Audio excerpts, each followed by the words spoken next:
The morning sunlight streamed through the lace curtains in Lydia's kitchen as she sat at the table, her hands wrapped around a warm mug of tea. The quiet hum of the clock on the wall marked the passing of another unremarkable day. Her life, at 53, had settled into a routine that felt as unyielding as the seasons.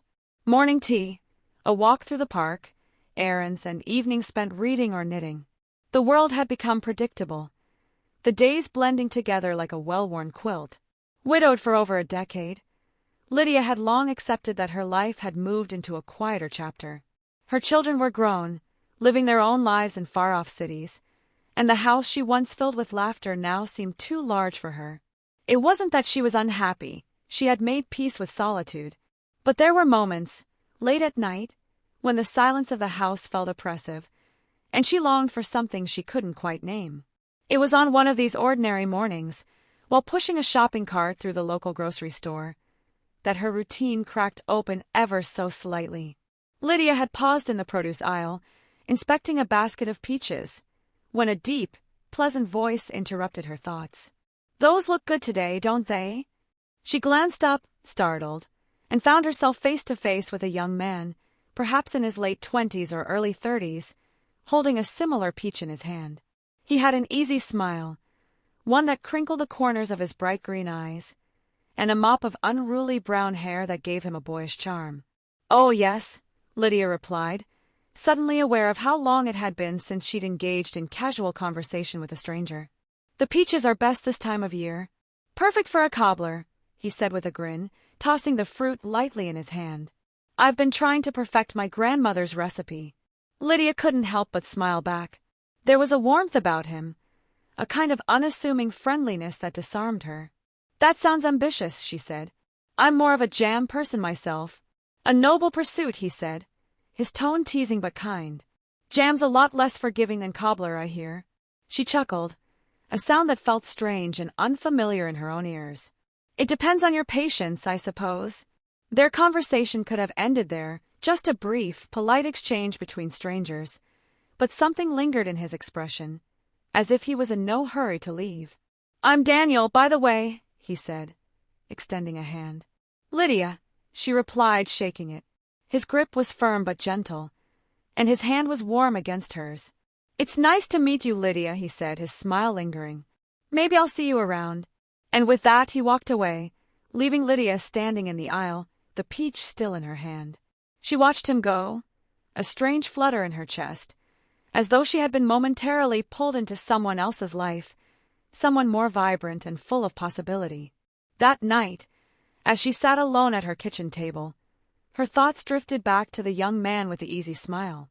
It had been years since a simple conversation had stayed with her like this. She couldn't quite explain it, but something about Daniel had sparked a small light in the quiet corners of her world. For the first time in a long while, Lydia felt the faint stirrings of something she couldn't yet name. Something had shifted. Lydia hadn't expected to see Daniel again, but life had a way of surprising her lately. A week after their encounter in the grocery store, she spotted him again in the same aisle. This time, he was deliberating over a stack of bell peppers, his brow furrowed as though the choice was a matter of great importance. She hesitated, not wanting to intrude, but before she could turn away he looked up and caught her eye.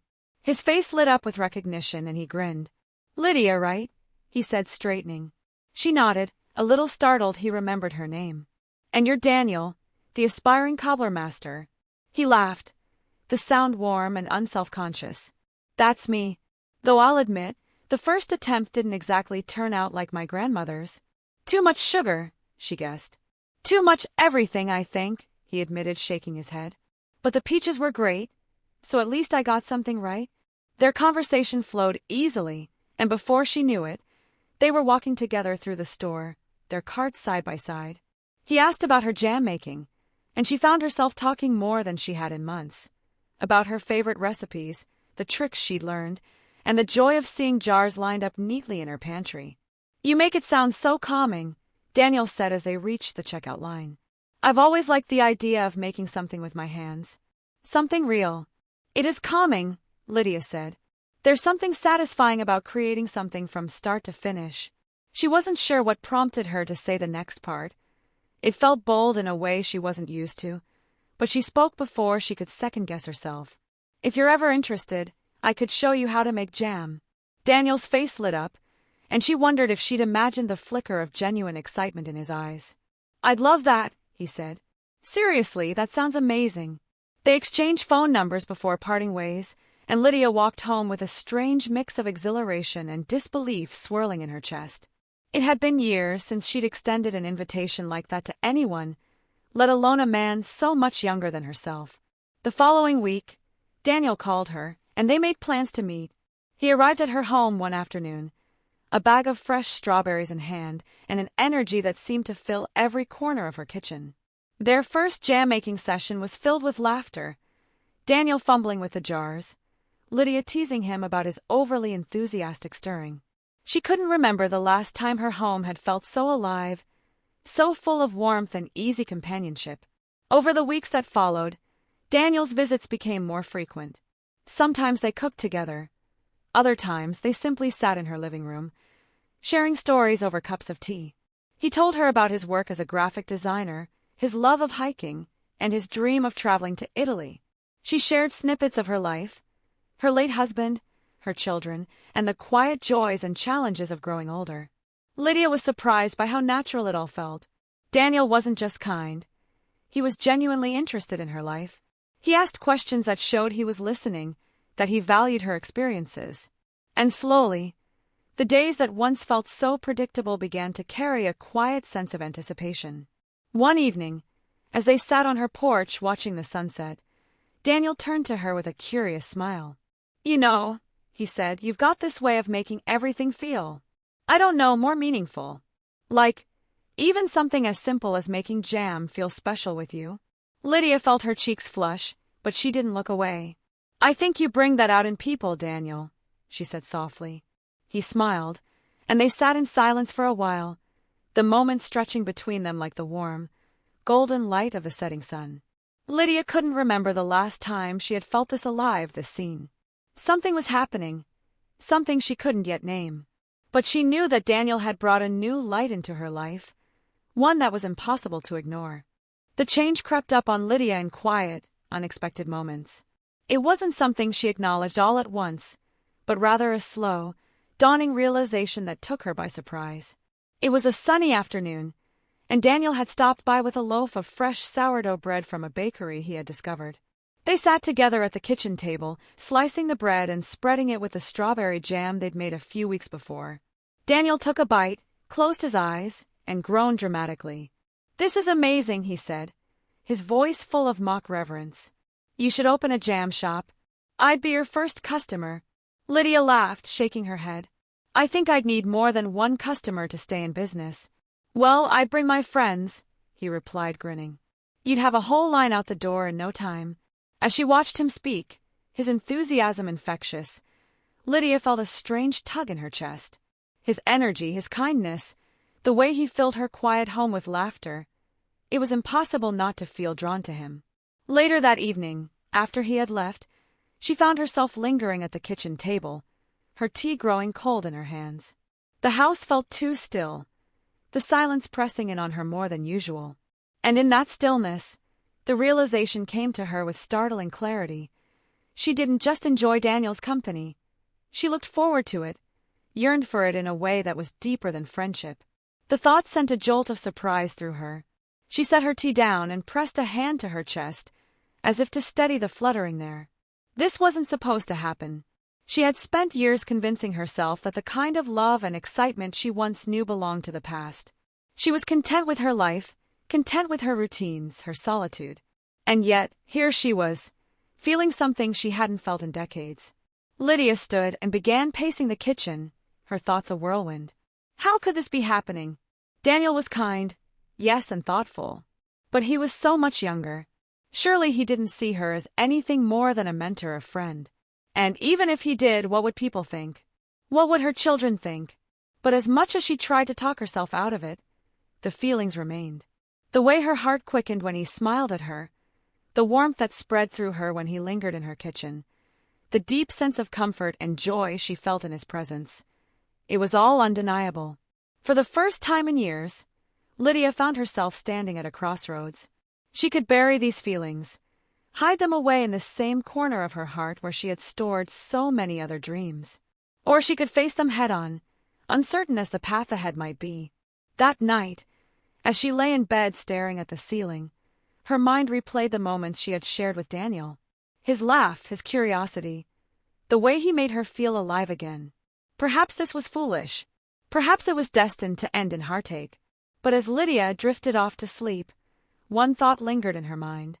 For the first time in a long while, she felt like she was truly living to in the days that followed.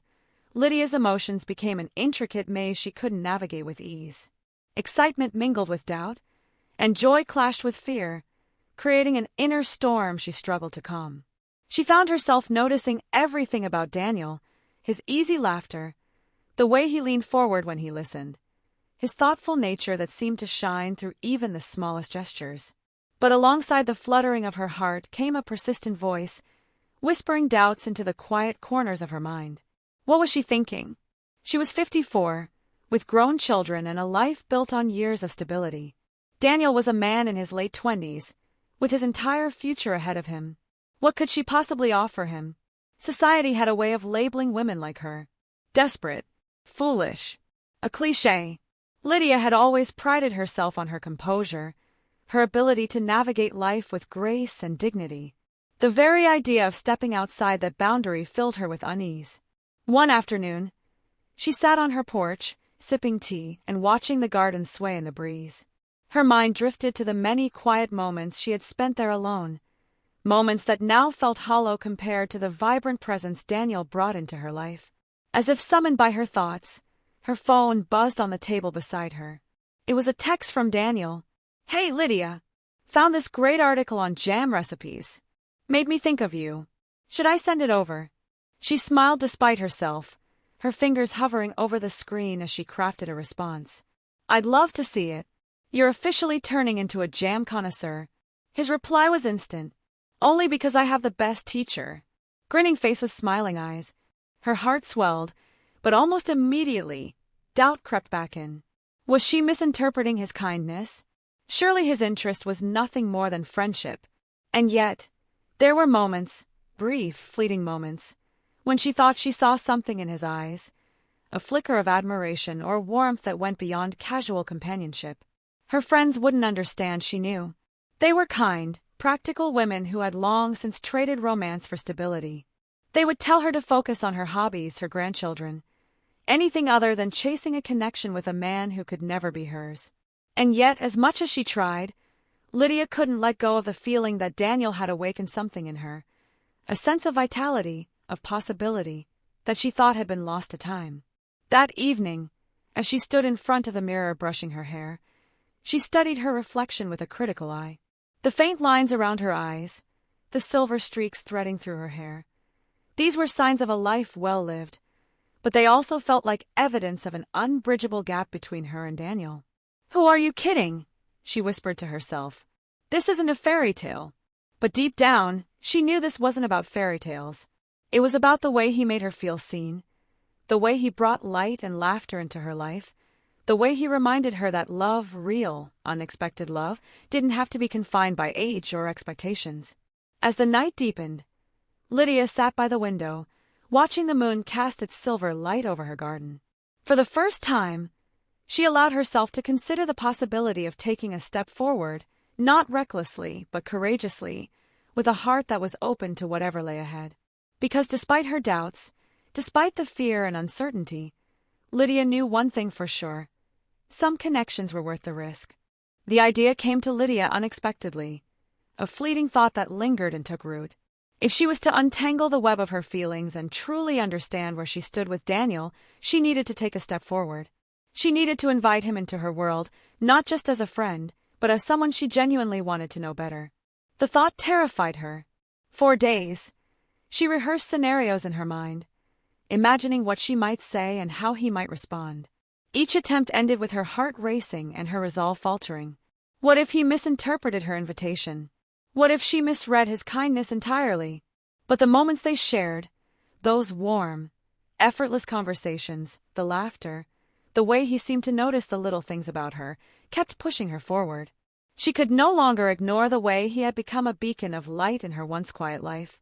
It was a Friday evening when she finally decided. Lydia was in the kitchen preparing dinner, the aroma of roasted vegetables and thyme filling the air, when her phone buzzed with a message. Daniel, hope you're having a good evening. I found a new hiking trail nearby. You'd love it. Full of wildflowers and shaded paths. Let me know if you'd like to check it out sometime. Her heart fluttered as she read his message, and before she could overthink, her fingers began typing. Lydia, that sounds lovely. How about coming over for dinner one evening? I'd love to hear all about it in person. The moment she hit send, her nerves kicked in.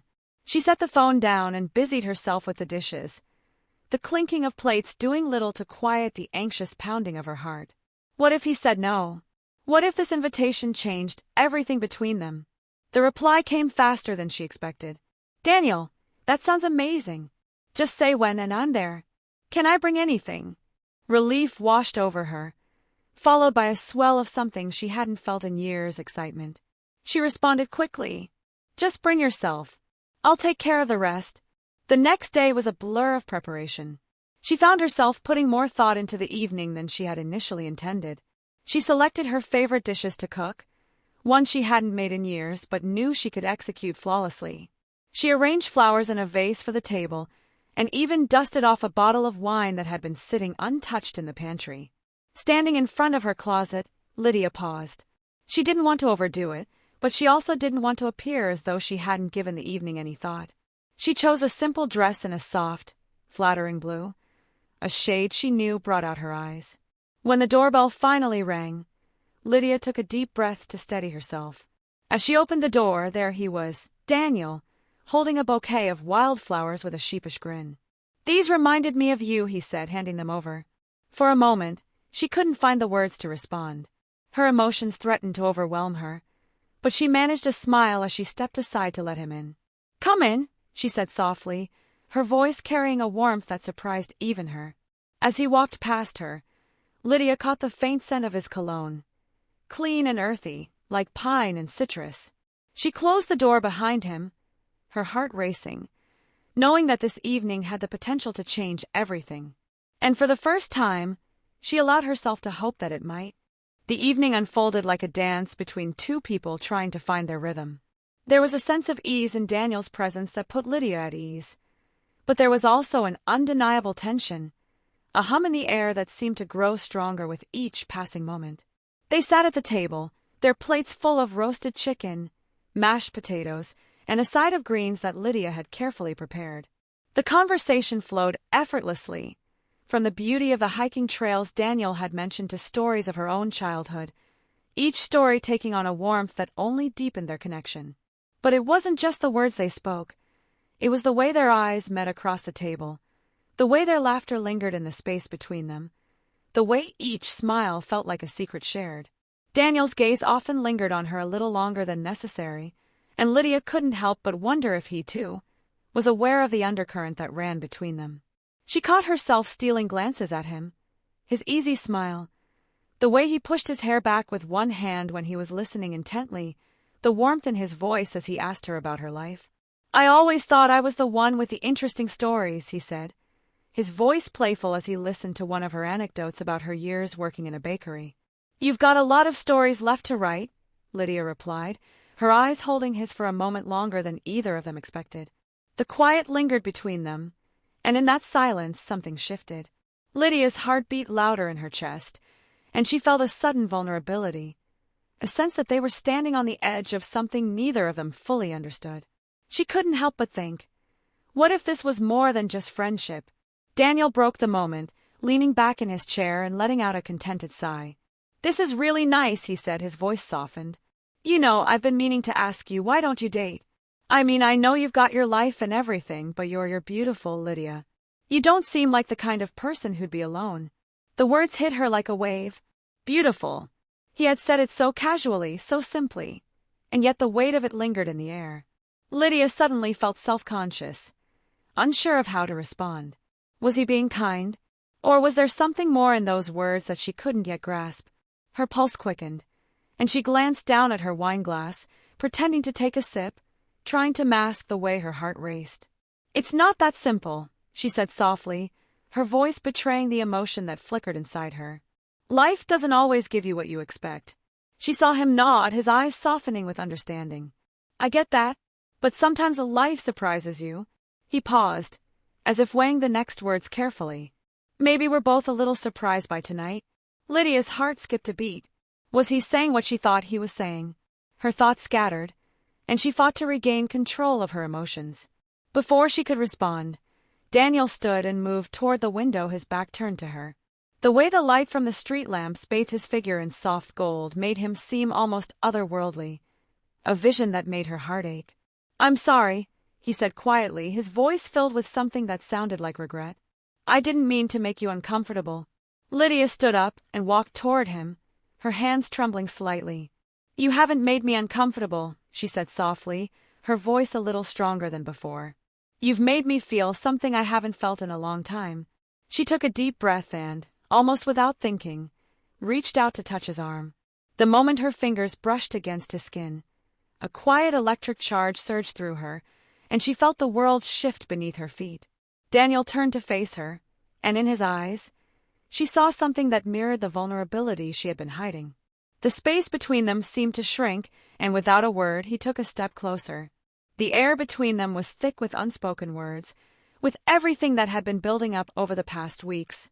And as he leaned in, just slightly, Lydia felt her heart leap into her throat. Her breath caught, and for a moment, time itself seemed to pause, leaving them in this suspended space, waiting for the next step. And then, as if the universe had aligned, Daniel gently cupped her face in his hands. I've wanted to do this for a while, he whispered, his voice barely audible in the silence. Before Lydia could respond, his lips found hers. The kiss was soft, tentative at first, as if testing the waters. But the moment their lips met, everything else faded. The doubts, the fears, the worries about what this could mean.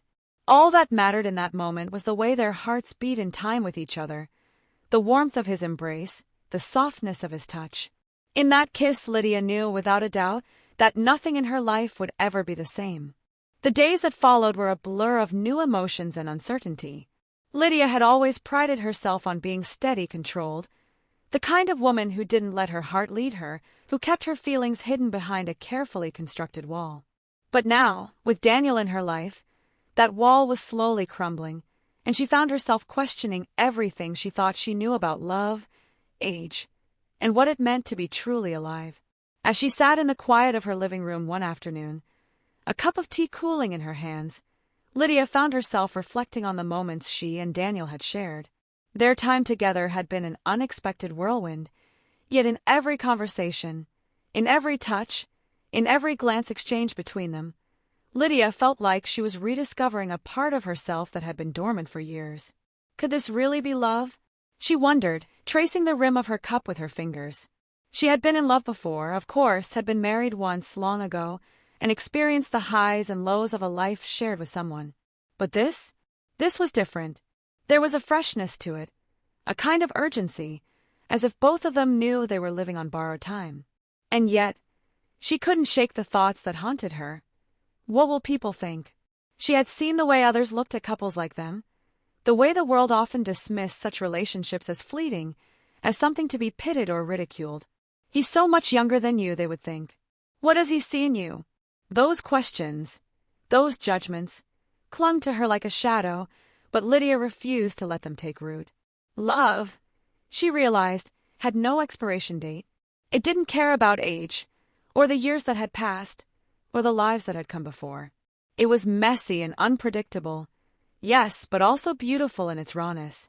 She had spent so many years trying to fit herself into a mold, trying to be something she wasn't, and now, with Daniel, she finally felt like she was being seen for who she truly was. She thought of the way he smiled at her, the way his eyes lit up when he looked at her, and she realized that it wasn't about their differences. It was about the connection they shared, the chemistry that neither of them could ignore. He didn't see her age, her history, or the lines on her face. He saw her, and for the first time in years, she saw herself, too.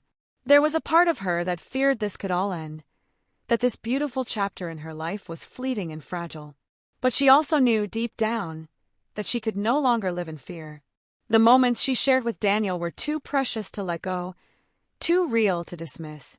In his presence, Lydia had found something that transcended time. She had found a reminder that love didn't have to be bound by the years or the judgments of others. Love, in its purest form, was about two people finding each other at the right moment, no matter their age, no matter their past. Lydia smiled softly to herself as she set her tea down. It wasn't perfect, and it wasn't easy, but it was hers. Their love was theirs, untamed and unapologetic. And in that moment, Lydia felt the weight of the world lift from her shoulders as if, for the first time, she could breathe freely without worrying about what others thought. She wasn't just a woman in her 50s anymore. She was a woman in love, and that, she realized, was enough. As the days passed, Lydia found herself embracing the love she shared with Daniel, with all its complexities and contradictions. They had their quiet moments, their laughter-filled conversations, and their moments of deep, comfortable silence. She no longer feared what others might think, no longer carried the burden of societal expectations on her shoulders. She had learned that love, in all its forms, was never bound by time. It didn't matter how old you were, how many years you had lived, or how many scars you carried from the past. Love, when it was real, didn't ask for permission. It simply existed, in its purest, most unguarded form. And Lydia had found that love, against all odds, with someone who saw her, not her age, but her heart. She thought about how their relationship had unfolded, how it had started with a simple meeting at the grocery store, a moment of connection that had rippled outward in ways neither of them could have predicted. Every conversation, every touch, every look they shared had deepened their bond, each moment a step toward something more, something unexpected, something wonderful. Lydia knew the road ahead would not always be smooth. There would be challenges, moments of doubt, and the occasional whisper of judgment from the world outside. But for once, she was ready to face it all. She had learned to trust herself, to trust her heart, and to trust Daniel's love. In the quiet of her home, with the soft light of the evening filtering through the window, Lydia looked out over the world she had come to know so well. There was a sense of peace within her now, a feeling of contentment she hadn't known in years. Love is not bound by the years we've lived, but by the moments we share, she thought, her gaze drifting to the spot on the couch where Daniel often sat when he visited. It's not about how much time we have, but about how we choose to spend it. And as she reached for the phone to send him a message, her fingers dancing across the screen, Lydia smiled to herself. She wasn't waiting for permission anymore. She wasn't holding back. She was living fully, embracing the love she had found, and the life she still had yet to live. In the end, the power of love was not in its age or its timing. It was in the people who dared to live it, to feel it, to embrace it with open arms. And Lydia, for the first time in a long time, was ready to embrace it completely. For love, she knew now, had no expiration date.